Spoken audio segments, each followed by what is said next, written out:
राधे राधे। कैसे हैं आप सभी? आशा करती हूँ अच्छे होंगे, स्वस्थ होंगे। क्या आप भी उन लोगों में से हैं जिनका कार्य 99 पे आके रुक जाता है? क्या आप भी उन लोगों में से हैं जो सभी सुविधाओं से पूर्ण है लेकिन फिर भी मानसिक शांति आपके पास नहीं है?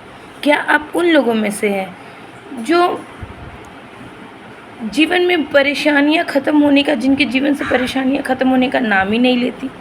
क्या आप उन लोगों में से हैं जो शांति की तलाश में बस चाहते हैं कि घर से कहीं बाहर निकल जाए? तो ऐसी सिचुएशंस में क्या होता है जानते हैं? ऐसे सिचुएशंस में कुछ वास्तुस होते हैं जो हमें परेशान करते हैं। और छोटी कोई बड़ा कुछ नहीं करना है आपको, बस छोटे से कुछ नियम अगर आप अपनी लाइफ में फॉलो करेंगे तो आप देखेंगे कि आप स्वतः ही एकदम रिलैक्स फील करेंगे, जैसे लाइफ में कितना चेंज आ गया, आप खुद बोलेंगे। लेकिन हाँ, ये कार्य सिर्फ एक दिन करने से नहीं होगा, ये कोई चमत्कार नहीं है, ये कर्माज है जो मैं आपको बताने जा रही हूँ। ये हमारे कर्माज है। और बोलते भी हैं ना, बिलीव इन कर्मा। तो अच्छे कर्म करेंगे तो फल भी अच्छे मिलेंगे।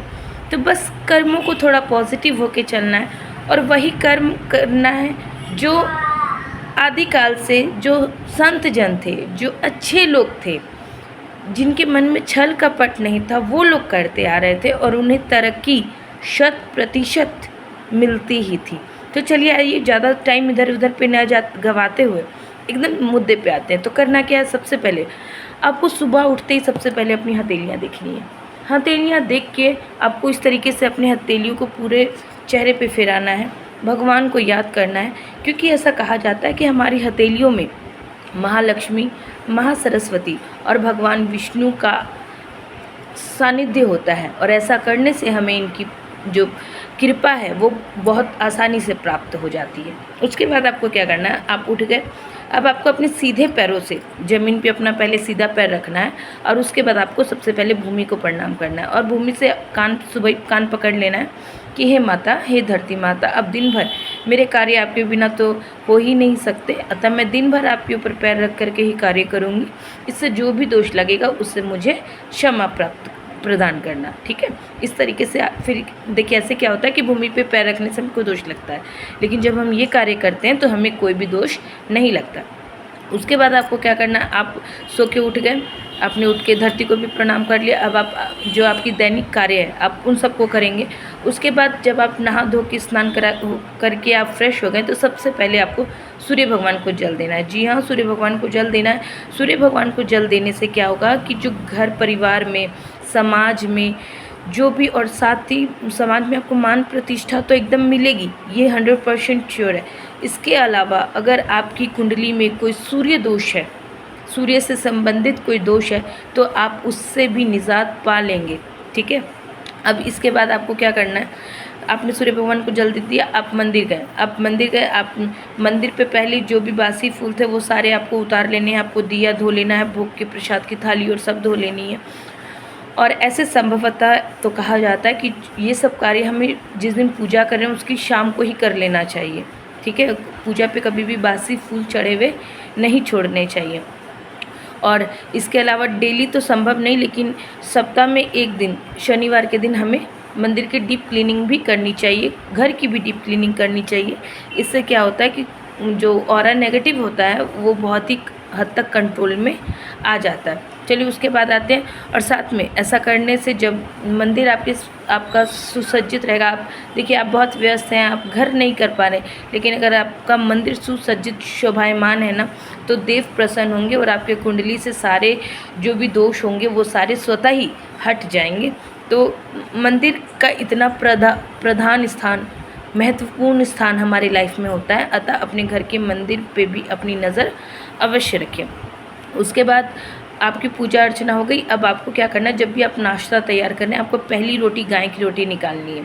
अगर आप गाय की रोटी नहीं निकाल सकते, आपके आसपास गाय नहीं आती, तो ऐसी अवस्था में आपके घर में जो भी कामधेनु गाय है, जैसा कि मैंने आपको पहले ही कहा कि आपको अपने घर में एक गाय की मूर्ति भी रखनी चाहिए, तो आपको उन्हें ही भोग लगा देना चाहिए।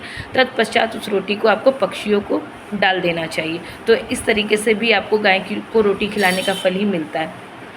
उसके बाद आपको क्या करना है, आपको पेड़ पौधों की देखभाल करनी है। जी हाँ, पेड़ पौधों की देखभाल करने से हमारा बुध ग्रह तो अच्छा होता ही होता है, साथ में हमारी जो भी कुंडली के अंदर जो भी बुध, सूर्य, शुक्र और चंद्रमा, इन सब से जुड़े जो भी दोष उत्पन्न होते हैं ना, वो सब भी स्वतः ही दूर हो जाते हैं। और सबसे बड़ी जो बेनिफिट होती है पेड़ पौधों को देखने से, वो है तनाव की कमी हो जाती है। जो भी आप तनावग्रस्त है ना, जो भी तनाव आपके लाइफ में, उन सब से आप दूर हो जाते हैं। अतः पेड़ पौधों से अपना कनेक्शन ज़रूर बनाएं। इसके साथ आता है मेहमान को पानी। जी हाँ, अगर कोई भी मेहमान आपके घर आए तो उसे ठंडा पानी आपको अवश्य देना चाहिए। इससे भी कई तरीके के दोष आपके समाप्त हो जाते हैं। ठीक है, तो इस तरीके की ये छोटी छोटी सी बातें हैं जिन्हें आप बस लाइफ में देखिए। कोई बहुत बड़ा, आप ध्यान से अगर पीछे दोबारा भी इस वीडियो को सुनना चाहें तो सुन सकते हैं।